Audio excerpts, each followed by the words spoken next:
we just want to wait for everyone to filter in.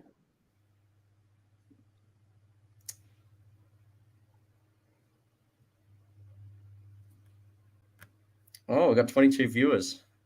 Okay, awesome. All right, we'll better get started then. G'day, Saints fans. Welcome to Saints TV Live. This is just going to be a weekly show on Wednesday nights. So roughly this time each week, hopefully starting at 8:30. It's just going to be a general chat about Saints footy. The aim is to get some fan involvement, answer some questions, and have some people on each week. So what transpired, what I guess started this was Jake put out a call a couple of months ago about getting some more people involved with Saints TV to have different opinions heard, which I think was a great initiative. We're very thankful to Jake for giving us this opportunity, and he works tirelessly behind the scenes. So what happened was we had a chat with him. He reviewed a couple of tapes of us talking Saints footy, and he liked what we saw. So we're moving forward with this. So without further ado, I'm Jordan. I'm currently at uni, and I'm a big Saints fan. And I'm Max. So hopefully you get used to our faces. I'm also at uni. Big Saints fan since I was born. Dad sort of forced me into it. So I'm sure most of you guys, it's a family decision, not your own decision, unfortunately. All right. Well, just before we kick things off, obviously the big news.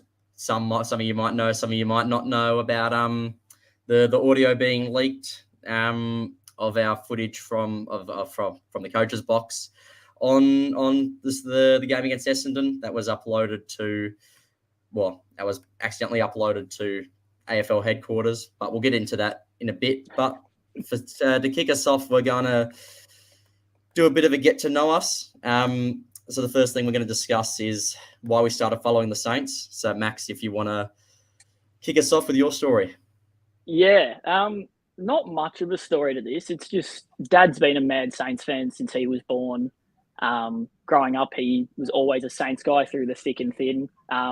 He was alive for the first premiership. Granted, he was only a little bub back then. But yeah, he sort of took me along to my first Saints game, I think maybe when I was 18 months old in 2005, roughly that season. And I really only got the choice between Fremantle and St Kilda because that was the first game I went to at, I think it was called the Telstra Dome back then. Looks like you made a good choice then. Yeah, so look, that's really my story. There's not a whole lot to it. Dad just sort of forced me in, and I've been on the train ever since. The ups and downs, more downs than ups as of recently. But we've got a new era. We're excited for Saints footy, and we're excited that what the club's looking for the 150 year and continuing on. How about you, Jordan? Definitely are looking forward to this new era. So myself, my dad's actually a big Collingwood fan. So when I was born, so all my mum's side are mad. Well, most of them are mad St Kilda supporters, and her dad. So my grandfather, when I was born, he did the right thing and gave me a little Collingwood jumper. So if I go through the cupboard, I'll find a little baby-sized Nathan Buckley jersey somewhere back there, which is interesting given what he said about our top. Well, he thinks we'll finish in the bottom four this year. So interesting about that. But anyway, so I was a Collingwood fan for the first 7-ish years of my life, and started following the Saints, a bit of a bandwagoner after becoming successful in 2009 and 2010, and fell in love with the Saints ever since. So was it a good call? Maybe not. The Pies have been, haven't won a premiership since 2010, but generally a successful team, but I would not have it any other way. Yeah, the red stripe looks a little bit better on the jersey, doesn't it? Oh, it definitely does. And, being associated with the Collingwood Football Club, I think there's some people that, probably want to avoid that sort of thing. Yeah. We'll jump ship a little bit. Max, why don't you run us through your favourite Saints players of all time? So like many of us, I think it's pretty stock standard. The first one, you're either in sort of our generation, you're either a Rui fan or a Lenny Hayes fan. For me, it was Lenny Hayes. I love the grit. I love the determination. Just everything about him. I think he embodies what it is to be a Saint, and he was my favourite growing up. I had the number 7 on the back all throughout juniors. yeah, Lenny Hayes, number one by far. Second might be a little bit of a curveball for some Saints fans, but Jack Stevens, he was sort of that next player through the 2010s to take over. He was really that kickstarter for the rebuild, if you want to call it that, through the 2010s. And I loved quick feet. He was so dynamic out of the middle. Reminds me little bit similar to a De Goey in the sense that can go forward and play in the midfield, explosive out of there. Not nearly the same sort of impact, I would say, in terms of consistent 23 rounds of a year, but similar-ish player where you can, that hybrid, go forward, go middle, and I always found that really attractive.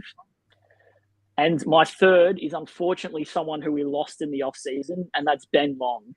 I loved Benny Long when he was at the Saints. I just thought whatever he lacked in skill, he made up for in grit and determination.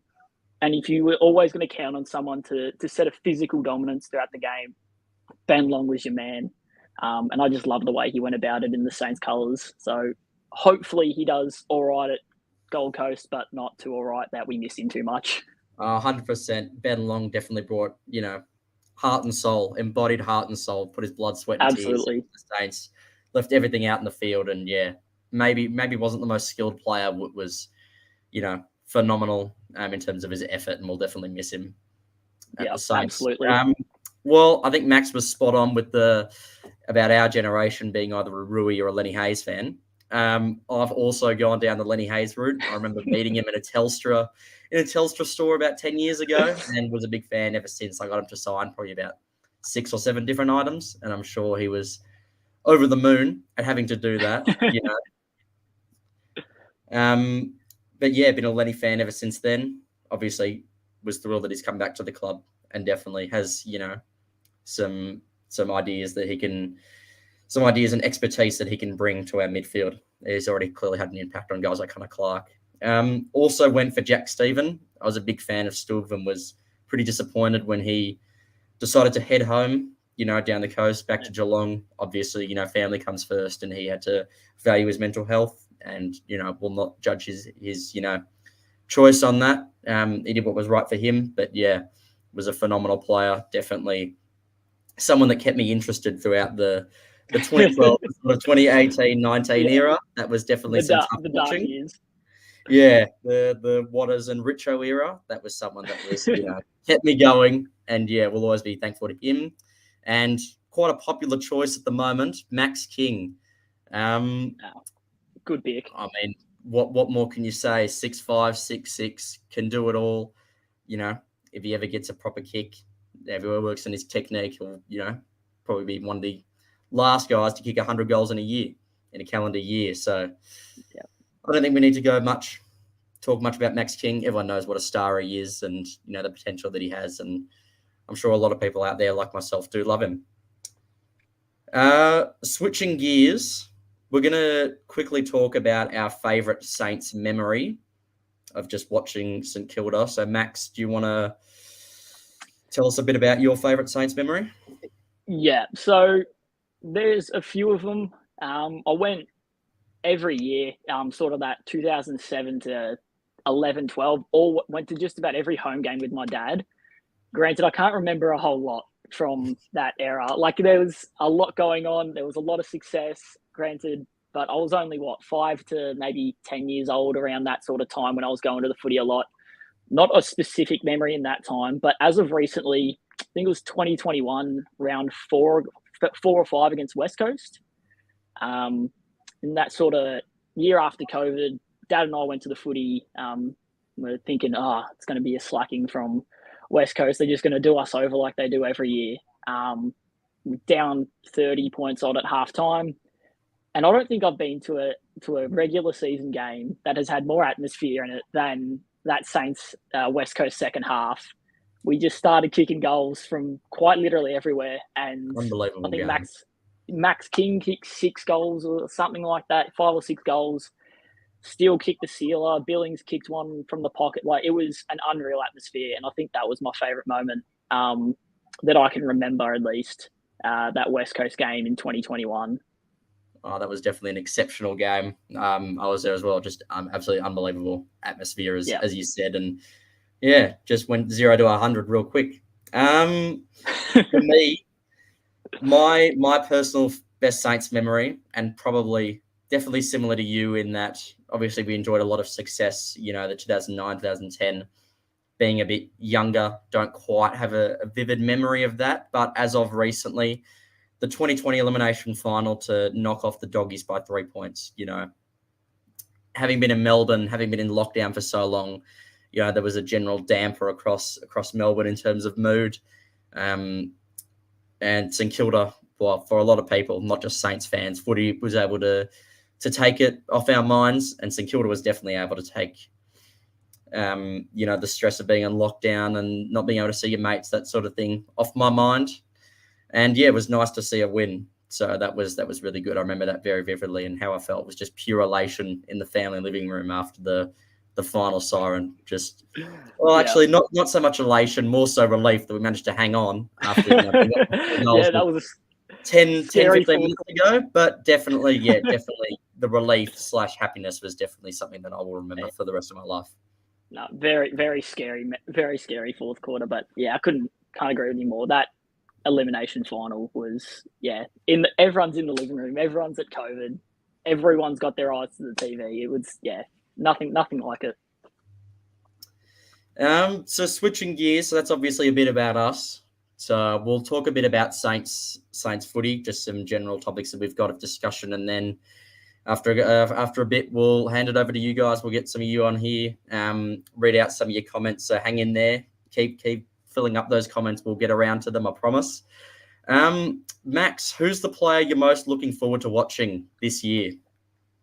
So in one of our test runs, I did call this man to have a breakout year, and I think he got mentioned on the potty. He had he was best on ground in our preseason game. I'm thinking Mason Wood.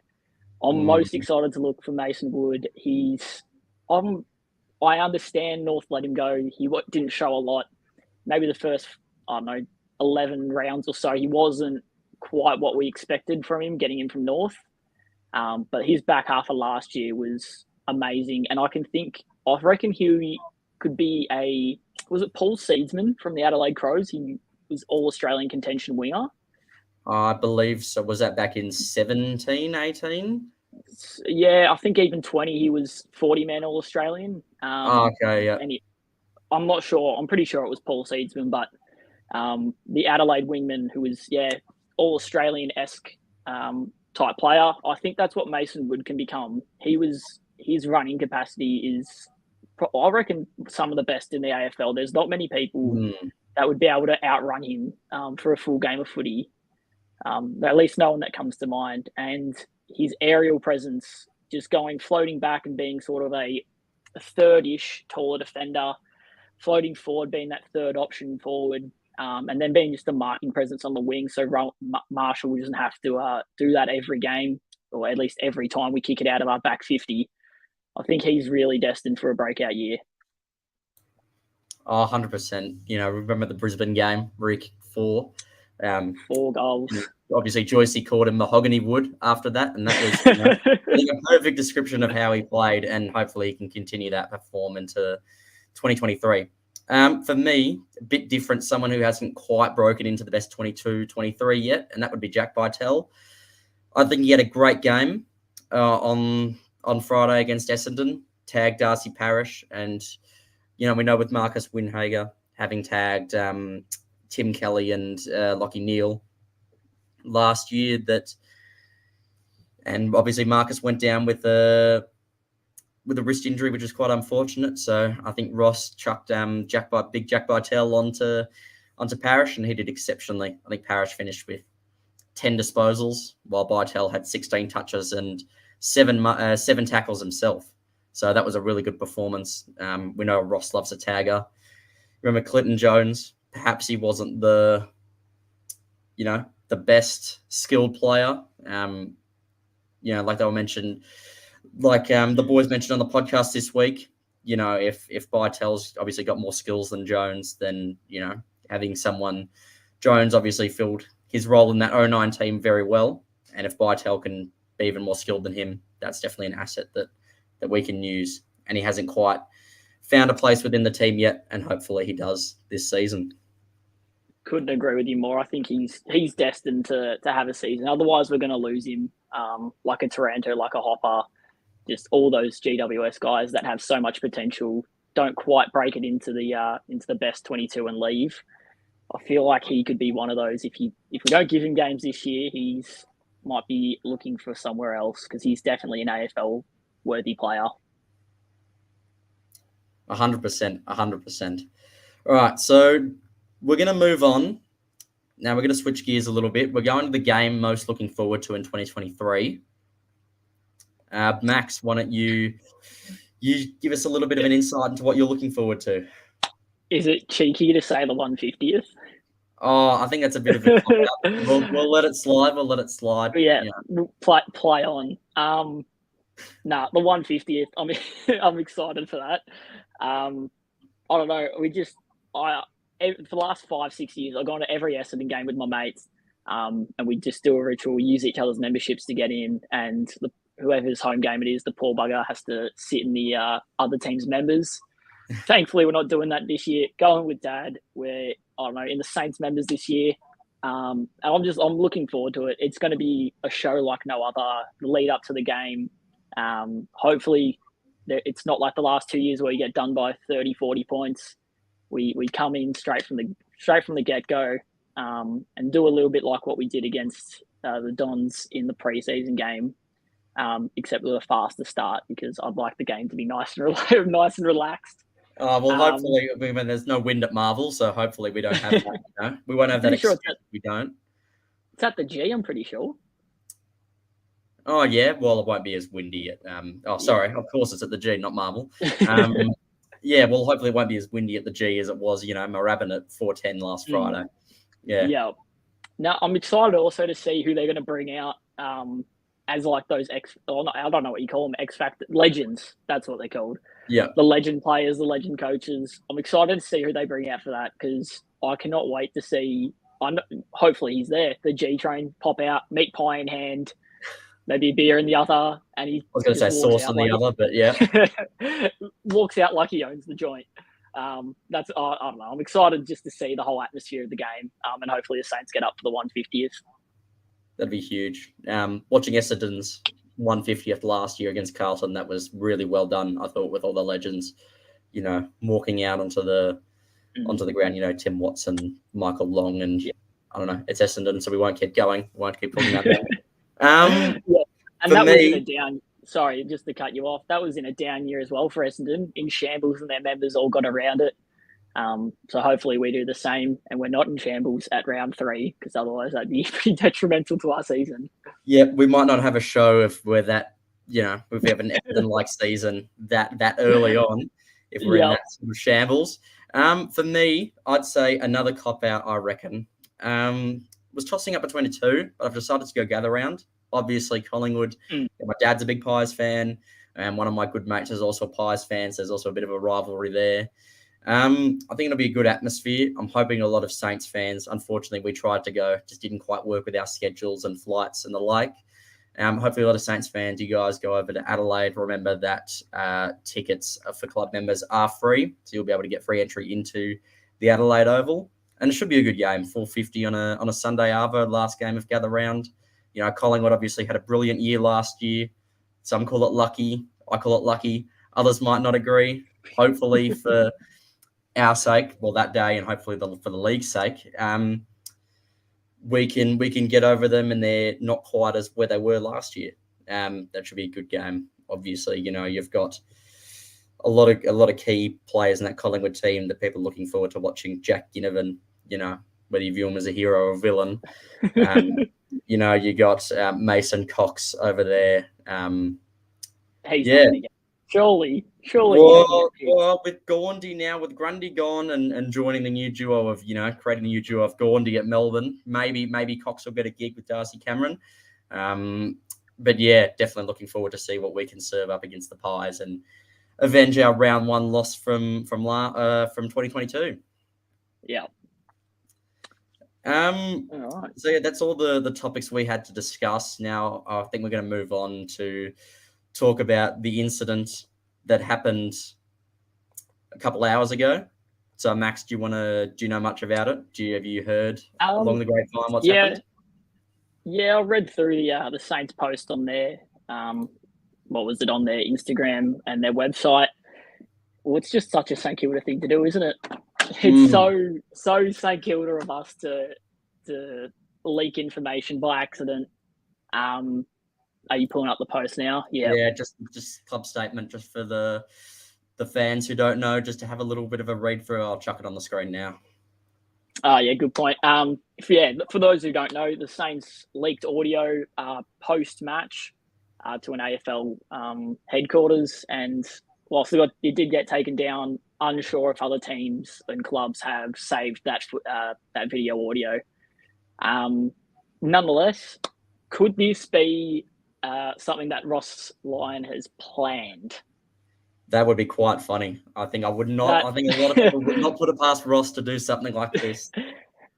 I don't know if you've seen the Netflix doco. It's I think it's called the Race of the Century or something of the sorts. It's the America's Cup from 1983. Mm-hmm. This is when Australia beat America in the famous yacht race for the first time in 150 odd years. But they did it by the engineer created a new keel. I won't get into detail about that, but anyway, at the yacht race, the engineer for Australia put their new design in a copier machine and leaked it to every other team that was there that day, and the media got a hold of it, and this sort of feels like it. I'd like to think that we did it on purpose and not by accident, because then at least it gives something of an edge against the competition, or what are they up to, this, and this. But yeah, it just gives me those sort of vibes, the America's Cup from 1983. Yeah, well, you had your typical. I haven't seen the documentary, by the way, but you had your typical comments on the Saints post. Well, actually, it was the AFL's post about Yep. this. People questioning whether we could afford computers down at Moorabbin. Other people saying, oh, now, we're gonna beat St Kilda now by 180 points instead of 100 points. And the like. I'm sure that other teams, I'm sure, like inevitably, a couple of teams would have downloaded this and done what they had to do. Whether or not it will impact, whether or not Ross Lyon did it deliberately, we don't know.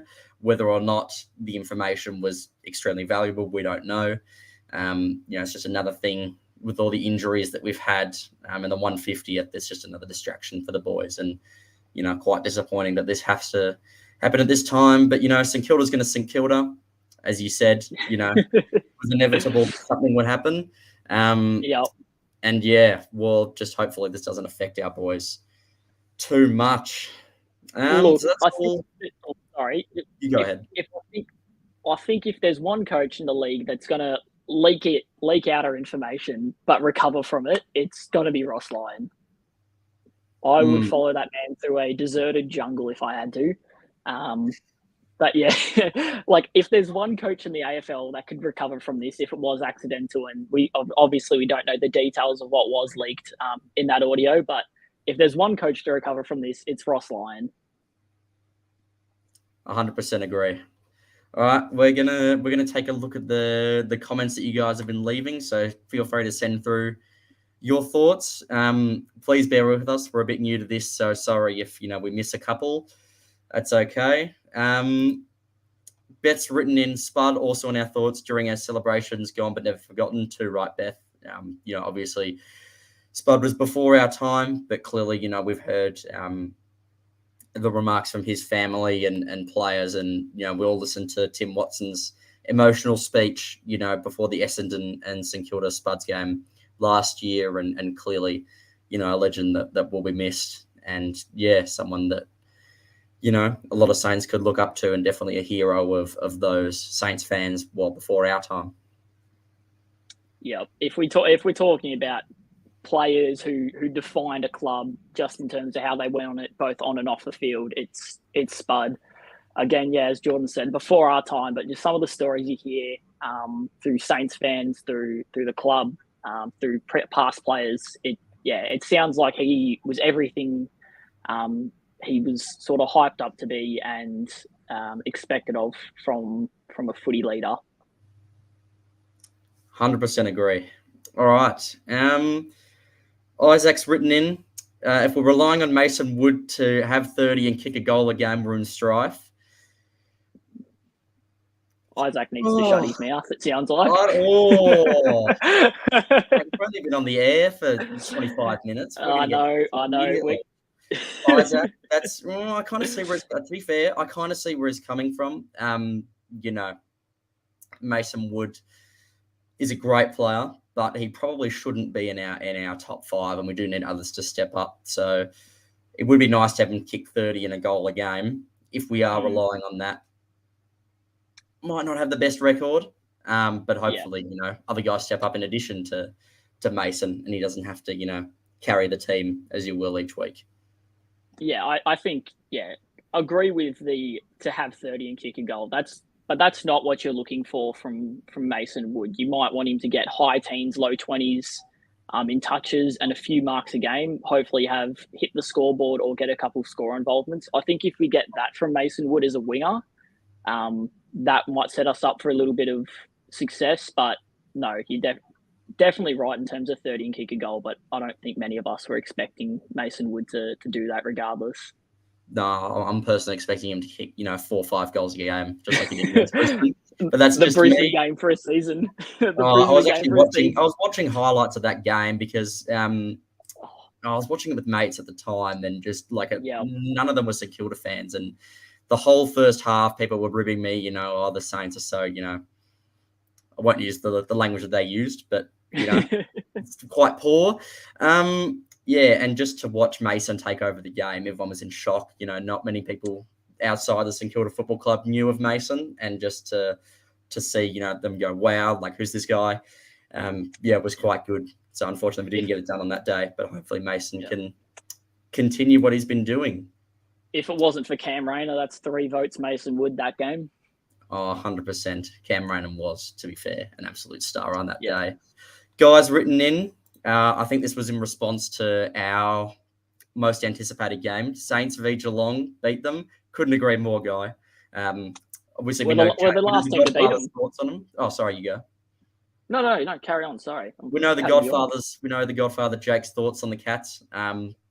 Far from their biggest fan, and I'm probably along, maybe not quite to the extent of the Godfather, but definitely somewhere along those lines. I think most Saints fans can't stand the Cats. Maybe it's a little bit better now with Joel Selwood, Mr. Ducker gone. And we've recruited Mr. Enright to our hopefully he can give us some Geelong tricks, but definitely that's also a game that was considering picking as game of the year, or game I'm most looking forward to. So definitely agree with that one, Guy, and hopefully we can get over the Cats. Yeah, no. Well, we are technically still the last team to beat Geelong in a competitive match. Hopefully we go back to back this year. That'd be something special. That's so right. That's actually so true. We were the last team to beat Geelong in 2022. You're right about that. Round 9 feels like so long ago. We were on such a Saints high at that point. Yeah, well, and hopefully we can recover that at some point. Maybe not. Yep. So Darren's written in, where do you see Ben Patton this season? He was flying until Ruffy crushed his leg. Ooh. Do you want to go first, or do you want me to lead the way on this? Oh, you can go ahead. I thought Ben Patton was probably a top 5 lockdown, medium-sized lockdown defender in 2020. His season was unbelievable in terms of one-on-one capability. He took it to Toby Green, I think round 16 or 17 against GWS to lock us into finals contention. I think it's just going to be a slow burn for him this year. They played him on the wing as a defensive winger for the preseason game, and I'm not sure if I loved that. Granted, he did a good job of it from my thoughts alone.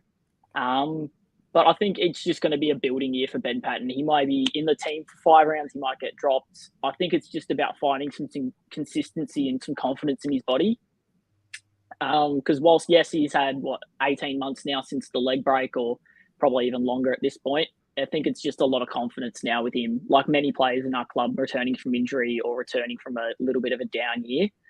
I think it's just about building his confidence back up, and then he's going to compete with Webster for that sort of medium, small back role. Yeah, well, I think there was an article written in the Age actually about Benny moving to the wing. Obviously started on the wing in the practice game against Essendon on Friday. Was a bit surprised to see him on the wing then, but the article, if you haven't read it, I recommend checking it out. It was a pretty good read. Yeah, just trying something new for Ben. Obviously, like you said, hasn't quite recovered his form until, quite recovered his form from, unfortunately, the incident with Jared Ruffhead shattering his leg. A spot on the wing, that'd be quite interesting. Obviously you got Brad Hill and Dan McKenzie. Brad Hill moving back to his position on the wing, and D Mac I think is definitely a lock at the wing spot this season. So whether Ben stays there will be quite interesting, I think. I do have a question. Do you think this is under the Ross Lyon scheme that moves Ben Patton to the wing, so he acts sort of almost as like a fourth halfback, to allow Hill and Mason Wood and Dan McKenzie or whoever's playing on the wing to just attack nonstop? Not too sure. Yeah. Give me a week. Let me watch the Rio game first, and I'll have an answer. That's definitely a cop out. But yeah, I'm not too sure about that one. Bem's written in. Can't wait for the cough to return. I'd definitely love to see Caulfield.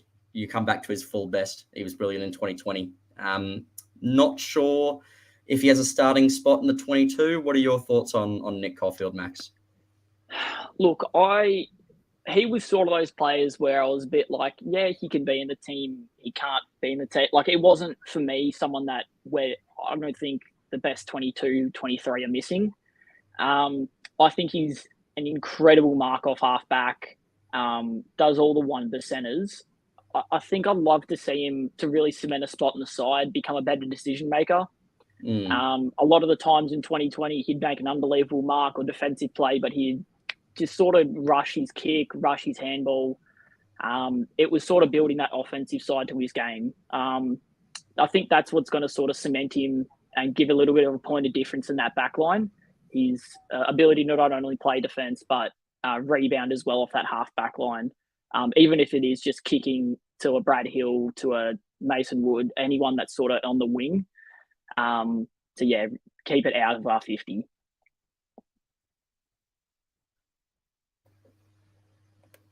Yeah, I do agree. I think there's definitely some elements of his game that need improving.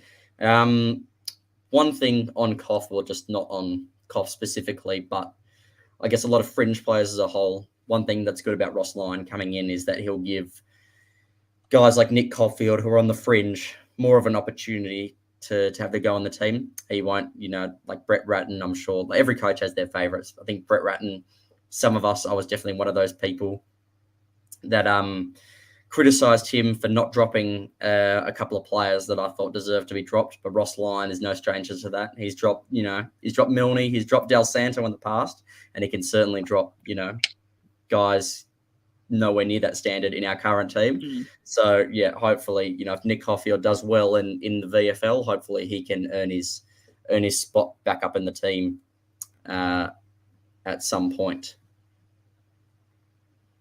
Yep.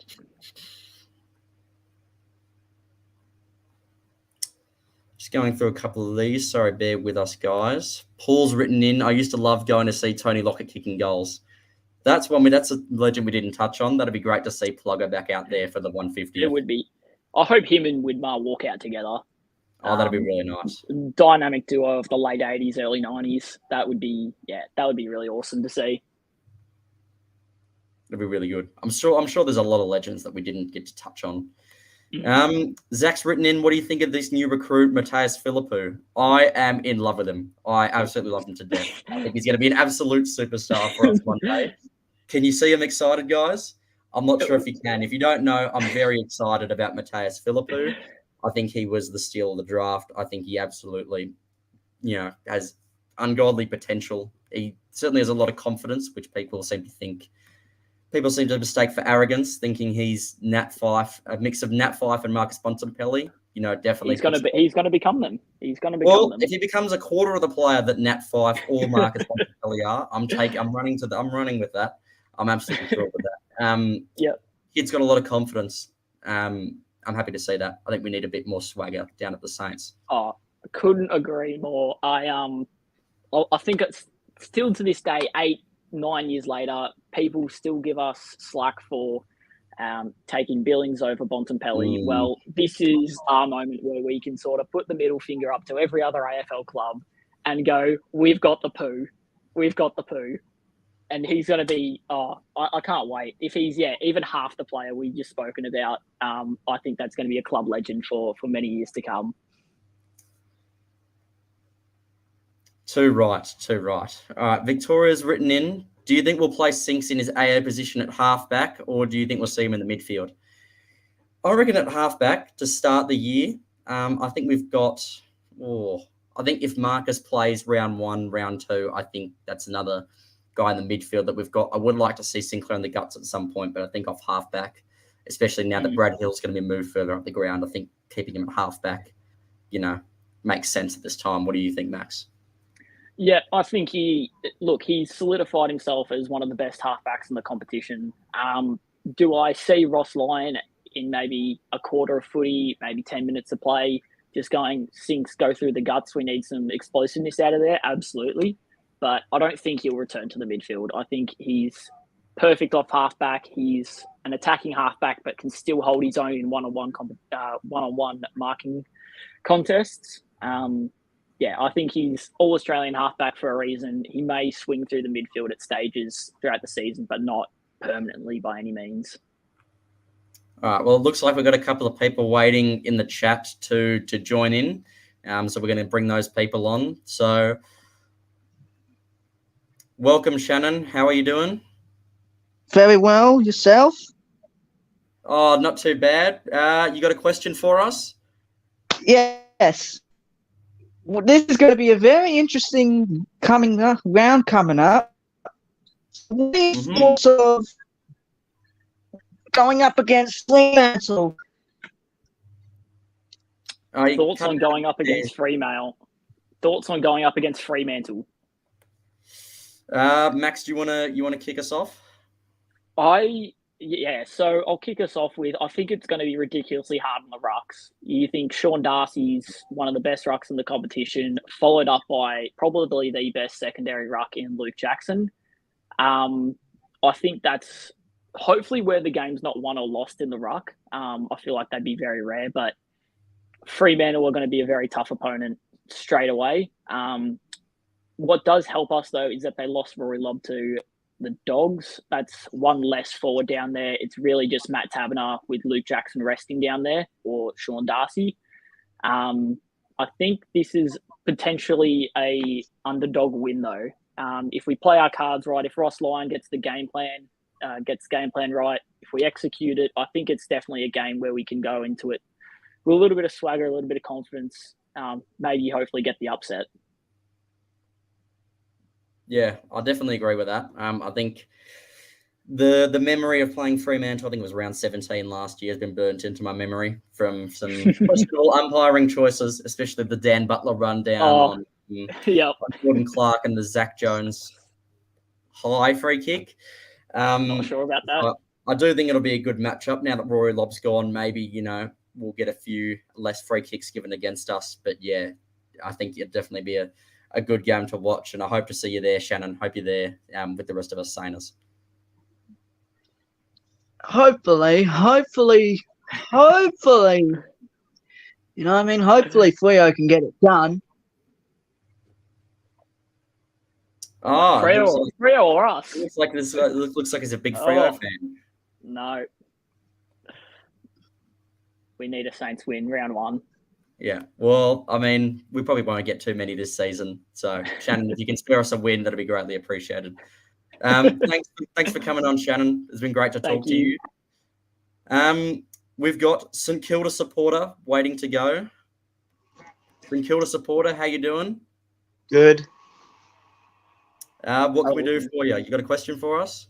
What do you guys think about Max King getting injured, and do you think he'll be back to being his best? I'll let you kick this one off. Gutted that he's injured. I think like most people, absolutely, not the start we wanted, and definitely, only compounded by the injuries to Membry and Hayes and Matty Allison and all the rest of the St Kilda Football Club. So yeah, I think it will take. Having a shoulder reconstruction is not an easy thing to recover from. It's definitely easier than a knee per se, but just Max King already having troubles with his, dropping the ball on his foot and obviously his aerial marking is what sets him apart from everyone else. So I think it'll take him a while to recover to come back to his best. I would not be surprised, unfortunately, if it does take the whole of 2023 to really almost get back on track to where he was in becoming a superstar. I think he'll show flashes. He'll probably play about the same as he did in 2022, but I think it's just another year, if that makes sense, another year of him being set back from reaching his full potential. Max, what do you reckon? I think whenever there's a little bit of darkness, there's always a little bit of hope. I think that it was absolutely horrible, Max King going down. We were all excited for him to have, just build on the last 3 seasons he's produced, and to have another setback in his career at such a young age. I can only hope the best for him. In saying that, I think that this opens up a world of possibilities for our forward line. We've seen Machito Owens go forward. I don't think we sign Caminiti without Max King going down. I don't think we get a real good look at Sharman through the preseason. I don't think Membry has the opportunity to now step up and become a real pillar in our forward line, like he was back in the Richo era. So I think it's going to be good for the team in the sense that everyone's going to get a little bit more experience, a little bit more responsibility, and we're going to really be able to see who can play in our fully stretched list. In saying that, I would love to have Max King playing all 23 rounds every year. But yeah, sometimes that's just the way the cookie crumbles. And yeah, I'm excited to see what magnets get thrown around on the board, and who sort of steps up to the occasion and who folds under pressure. 100%. St Kilda supporter, what do you think about Maxi, not being around for a while? What's your opinion on it? I mean, it will really break our impact on the game. He really has that good forward structure, especially in mark contests. He basically is our league goal kicker, and I don't think our small forwards will be enough to win those high pressurous games, especially with finals. With Max King and us, he made 10th last year, and I don't think without King we'll really make finals this year. I think it's going to be another letdown, to be honest.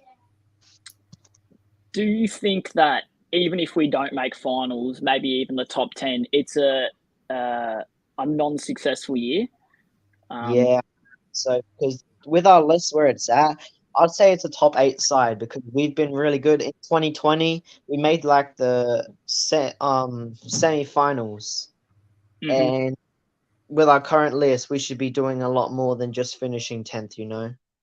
Yeah. Get out of the rat race of that 9th to 12th seed. Definitely a very valid opinion. I know we all want to get out of that rat race as fast as possible.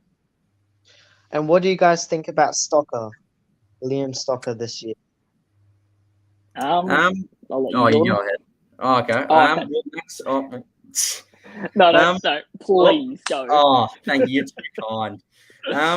So Max, before we got really into Saints TV, Max was very excited, personally, about having Liam Stocker on the team, on the list. Spoke to me extensively about it, and yeah, he talked me around. You can always really tell. I think Joycey mentioned it a couple of podcasts ago, that you can always tell how good a player is. It's a good indicator when the other team, or their reaction, the other fans' reaction to the other team's fans' reaction to how they're listed. If you could pick one player Carlton of the same team to meet, who would you meet? If we could pick one player, Who would you? Just trying to think who I haven't met yet that I'd like to meet. I'd love to have a sit down with Snags. I've only briefly met Higgins, but I'd love to have a sit down, have a dinner with Snags. I feel like the conversations would be endless and the laughs would be forever lasting. I was going to say you'd be laughing your head off the whole meal. I reckon he's just a good bloke to be around. I wouldn't mind sitting down with Rowan Marshall. I think he's a really good guy. I think he's a really good player, obviously, and just I know a lot of people love his smile per se. I also love his smile. I think he's definitely a handsome man. I could say that objectively. Just like to sit down with him and pick his brain. And I met him at the Saints Open Day. Just seemed like a really good, genuine guy. Very friendly. Yeah. What about you? Who would you like to have a sit-down meal with, mate? He's retired, but I'd probably sit down with Paddy Ryder, That's a good call. Great pick. Great pick. He's a great human being, he really stepped up for us when he did play. I feel like that was some of his best seasons. He is really old now, but he was like a really good player for us. It's sad that he retired, but that's why we've got to see in the future. Yeah, I'd love to see him come back as a ruck coach, similar to what Shane Mumford's done at GWS. He's now the ruck coach. I'd love to see him stick around the club if he's open to that, or if the club's open to that. I think he's just, as you said, one of the best footy people, or just people going around the AFL world at the minute. So, great pick. And what do you guys think? Last question. What do you guys think of Dan Hanbury retiring? To be perfectly honest, I think it's probably a good thing. I think obviously it's not his. I think he cops a lot of hate unfairly. It's not. He doesn't choose to. He didn't choose to get injured, and honestly, I believe he did all he could. He went to Germany, to see what was it, to work on his hamstring. I think he saw someone that worked with like Chelsea Football Club or something, work with the top English soccer teams, a physio with them. I think Dan genuinely wanted to play footy, and I think people say, he took all this money from us and yada yada yada. Yeah, you know what, you are right, but it's not his fault, and I genuinely believe that he did what he could. And when he played, he was really good. Obviously, it's unfortunate what happened. Probably best overall for us that he retired, given the salary cap situation. But credit to him. And also, he did take a pay cut in 2022 when he recognised he wasn't getting many games. People will constantly come on and say, ex-player gets paid way too much and whatever, especially with where we are now in the world. Money's really important to people. So I don't think we should be judging, a player based off how much they make a year. Everyone's got family to feed, So I think it's good overall that Dan Hanbury retired. It's best for the club, but I hope he's doing okay in retirement. Yeah, well, have a good night. Pleasure talking to you. Thanks, mate. Good to have you on. All right. And that was St Kilda fan. Now, sorry, guys, we'll just try and get through as many comments as we can. Apologies. Please be patient with us. We're obviously new to this. Stephen's written in, do Membry, Ross and Winhager play round one? Max, do you want to answer this question? I think I got a little bit of a cop-out. I'll start with Windhager. If his hand's ready, surgery. I'm pretty sure he's got surgery on his hand for the broken wrist or whatever he's done to it. It is there was a question about that actually. Sorry, there was a question about that I noticed earlier. I think Beth asked it. Yeah, I think it's a fractured wrist, broken wrist. It's something to do with his wrist. Yeah, but continue. Yeah, well, if he's good to go, he plays in the guts round one alongside Crouch and Steele. If Membry's ready to go, absolutely stick him at centre half forward. Granted, I'm not too sure on what his injury is or how serious it is. He's one of the players in the club I'm not fully kept up to date with. Do you know anything about that, Jordan? From memory, he did do an interview last week, and I think the general consensus from other Saints fans that I've spoken to was that he is more likely to miss the game than to play in it, which is obviously very unfortunate, but still up in the air at this point. So that's all I know. Maybe someone else can let us know in the comment section If they have any updates on memory, that'd be appreciated. And does Seb Ross play round one? I've been told he's injured. Right, I've heard he's injured. He might not be fit for round one. Really? I haven't heard anything about Seb. I think Joycey mentioned it on the podcast that he might be. I'm just speculating here, but I believe Joycey just said on the podcast he may have to work his way through the VFL, get some fitness up, get some game time into him before he rejoins the best 22, best 23. If he was fit and healthy, I have a love-hate relationship with Seb Ross, as probably many fans do, or maybe few fans do. I'm not sure. But look, he probably would have got the gig in round one if he's 100% fit, but I think he would have been on pretty thin ice under Ross Lyon. I think he's one of those guys that Ross wouldn't have been afraid to cut if not performing straight away, as he is a leader of the club. Yep, too right. All right, we've got Dale written in. St Kilda will finish bottom 4. I'm not sure if this is a St Kilda fan comment. I'm got a slight suspicion that it's not. Is it Nathan Buckley behind that computer screen? I was going to say, Bucks, is that you? Is that Bucks? Whoever you do follow, Dale, I wish you the best. I wish you and your team the best of luck. I do think of St Kilda finishing the bottom 4. I'm not obviously disappointed, but I'm not too fussed. I wouldn't have it any other way. Following St Kilda might not be as, glamorous as supporting Geelong or Hawthorn or Collingwood or Richmond or any of the big teams, but I would not have it any other way. And I think most Saints fans wouldn't have it any other way. Isn't that right, Max?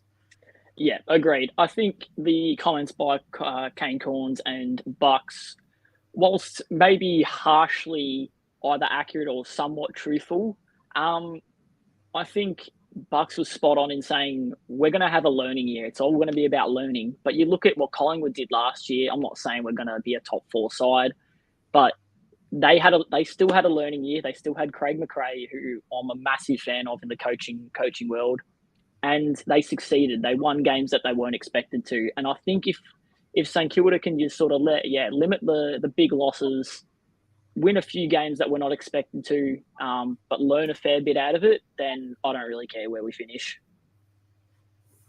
Yep, true, right. It's all about the future anyway. This year's just a learning year. That's a bit of a cop-out. Beth has written in, love your enthusiasm, Beth, by the way. Great to see you leaving a couple of comments for us. Absolutely loving Hunter Clark around the midfield, bound deep in the guts. Think he belongs there, and we need to let Wangani Malera take half back. Can't and won't stop talking up Naz and won't start tonight. Yeah, I think I 100% agree with that, actually. I think Hunter Clark definitely belongs in the midfield.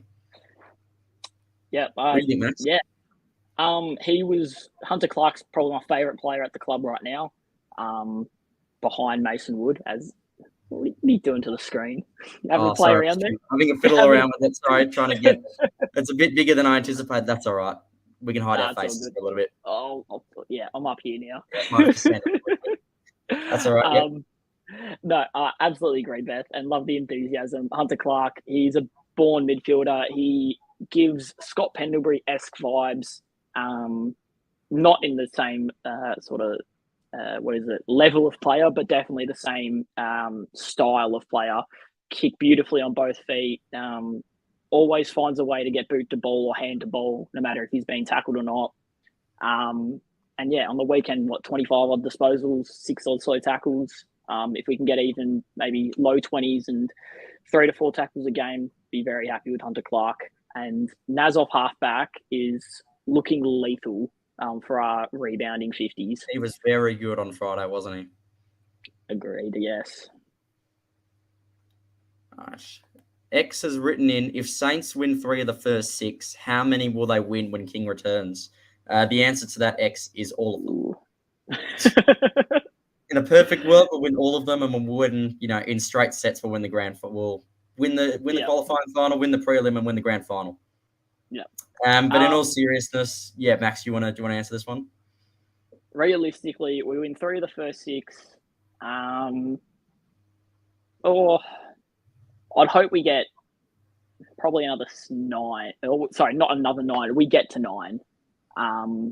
I think if we win the first 3 or 6 games, we've got Freo and Essendon in 2 of the first 3 rounds. I can't remember our fixture off by heart. So it's Fremantle round 1 at Marvel, the Bulldogs round 2 at Marvel, the 150th against Essendon, the Suns in round 4. We've got gather round against Collingwood, and then we've got the Blues in round 6. Okay, so Essendon, what's their names, and Suns definitely beatable. So that's 2. Mm-hmm. That's 2 of those, and then you just have to have an upset win against another team, which really isn't that unrealistic to be 3-6 after the first 6.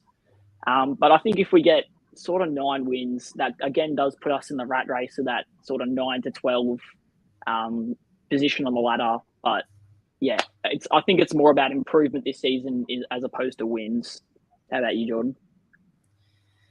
I think 3 out of the 6 is the 3 out of the first 6. Is definitely achievable. Like you said, I think you can never bank in wins with the St Kilda Football Club, as we all know. But I'd be pretty confident saying like at least 1 or 2 wins.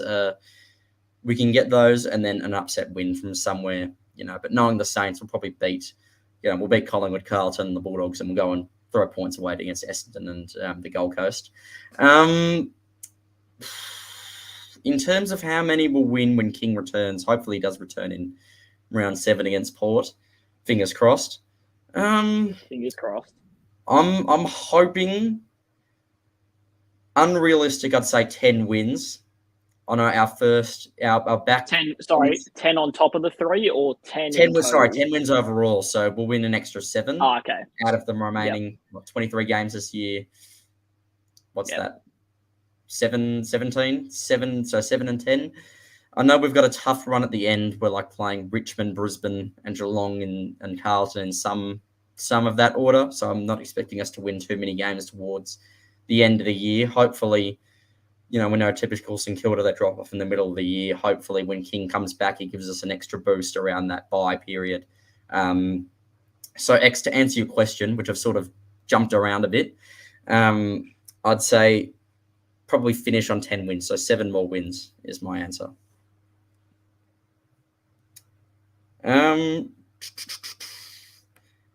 Dale's written in again. What player do you want St Kilda to pick up in the 2023 trade period? Who's available? I'm not actually sure. I don't know who's available.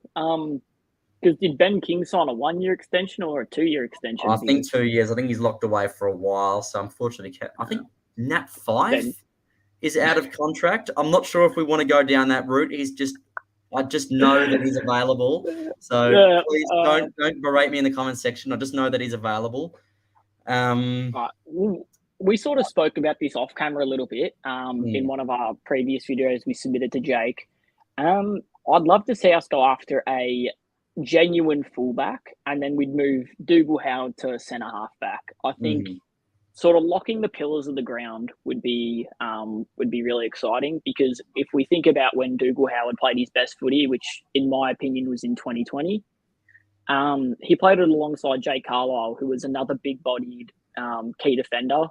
I'm not sure who. I think Jake Carlisle played predominantly centre half back in 2020, and that 10-year between Dougal and himself. But Dougal really seems to exceed when he's got another genuine fullback alongside him.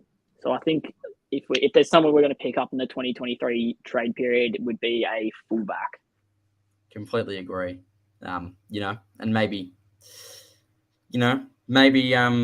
someone like Andy Brayshaw, or maybe someone like Paddy Cripps could become available. Who knows? I'm not sure what the situation is.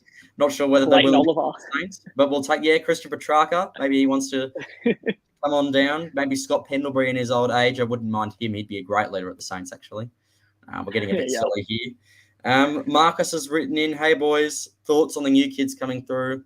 Hopefully Ross has been making selection headaches. Impressed with Mateus, Owens, and Wangani Malera. Love the new kids coming through. Obviously, my thoughts on Mateus from earlier. Definitely, I think Ross has.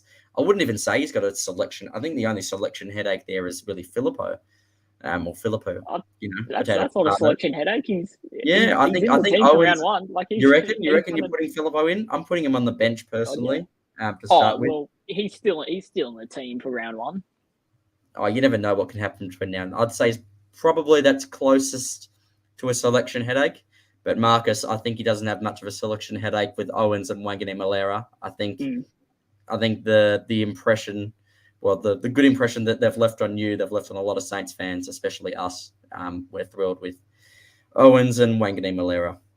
Couldn't be happier with them. I think our recruiting team over the last 3 years or so has been, or maybe 2 years, unbelievable in our drafting. Drafting Mitch team, and maybe not trading, team. maybe not trading. Well, yeah. I'm sure they all share roles and they all discuss it at the in the inner headquarters of the club. But our drafting team's been unreal the last 2 years. We've picked up Owens and Marcus through our NGA academy to get Naz in a top 10 pick.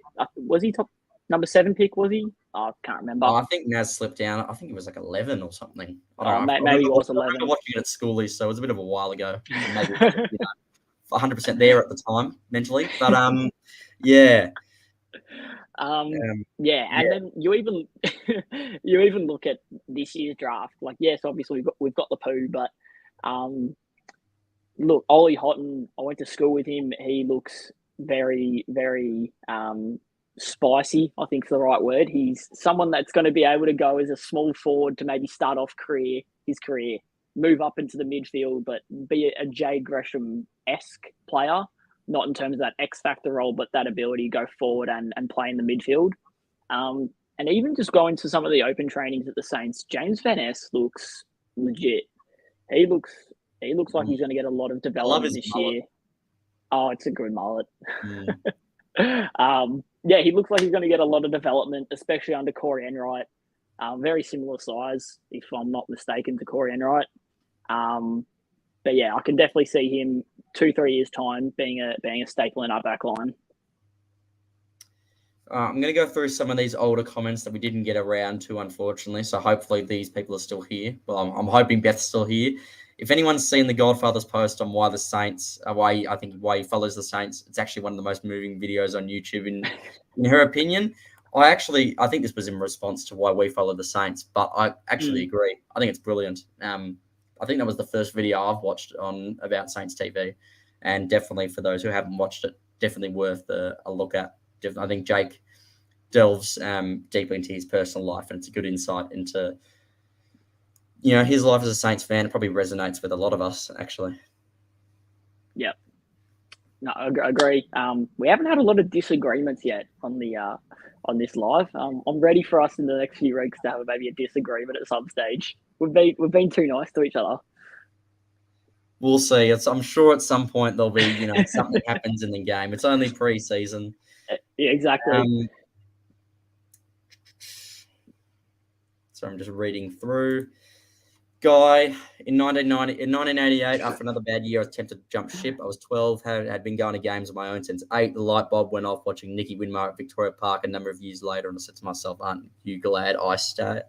Aren't you glad you stayed? Great story, Guy. I think, watching Nicky Winmar, from what I've heard, could convince anyone to remain a Saints fan, really. Yeah. I dare I say Messiah becomes that Nicky Winmar-esque player, halfback. Maybe later in his career, he'll transition to the wing full time and just be a beautiful kick of the footy. When you talk about the best kicks of the last 20 years, hopefully Messiah's name will pop up at the end of his career. 100%. Bem's written in, hope Bartel breaks into best 23, great upside. Yeah, we spoke a bit about Bartel. Terrific player. I think if he uses that tagger role, whether Ross goes with Winhager or Ross decides to use Bartel, I think whatever. I just hope he gets a game, and hopefully he stays injury free, actually, because he's had a pretty poor run with injuries. Yeah, he's one of those players. If we don't give him a chance this year, he'll be searching somewhere else, and he'll break out. I bet you bottom dollar he'll break out somewhere else if we don't give him a chance this year. Guy again. Battle's so underrated it annoys me. when he plays his position, he's unbeatable. We need to look at these strengths. I totally agree. Didn't he finish? I think he finished top 5 in the best and fairest last year, didn't he? Or something like that? Definitely top 10. I'm not sure about top 5, but you Top might be 5 maybe right. a bit of a stretch, yeah. Yeah, sorry. He is. Sorry, we're getting a bit distracted. It's getting a bit late. Sorry, guys. Yeah, no, Battle definitely is underrated our team. I think he's just tenacity around the ball, off the ball as well, just going at it with one-on-ones. Severely underrated in that category. Thomas has written in, St Kilda is similar to following Tottenham Hotspur in the Premier League. I'm not the biggest Premier League. I know a bit about the Premier League. I know that Tottenham aren't a successful team. I know they've missed a few. There's a bit of a joke going around about how they, haven't won a trophy in so long. So I guess it's probably about right, I'd say. What do you reckon, Max? They've got a global chant around them.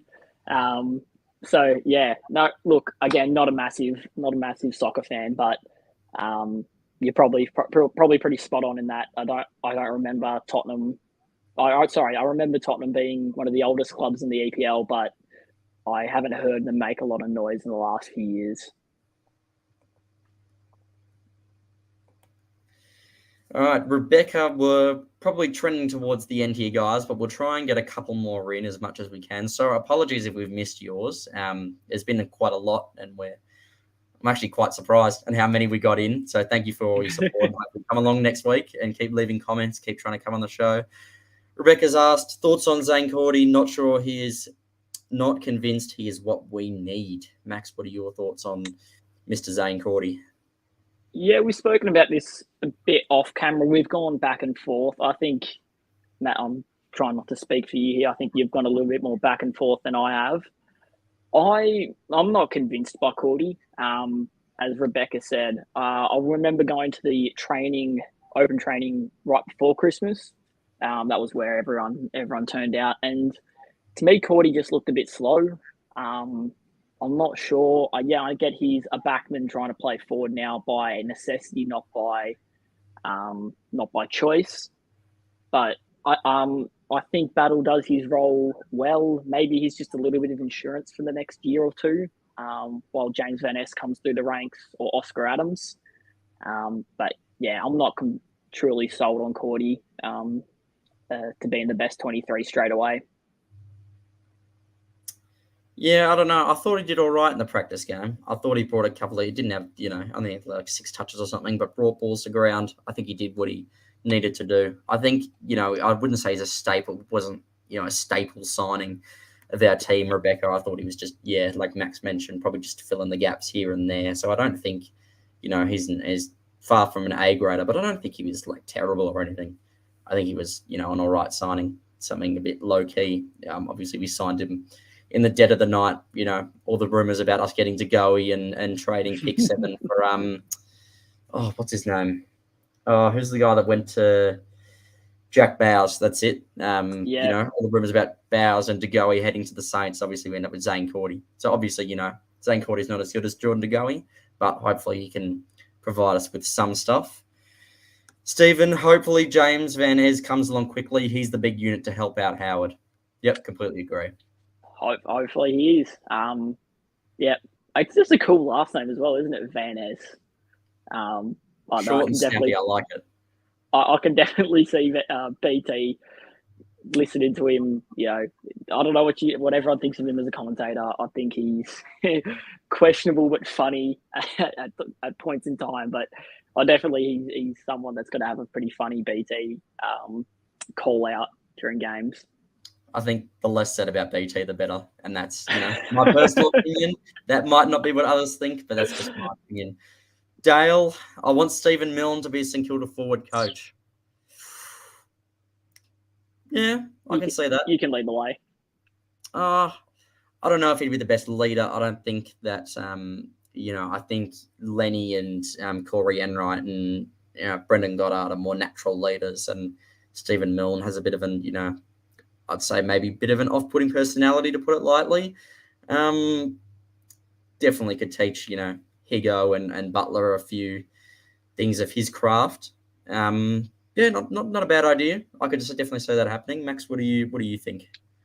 I'm a little bit in the same boat as you. I think he can definitely be like a one-on-one coach. Just bring him in for a few sessions, help out the small forwards.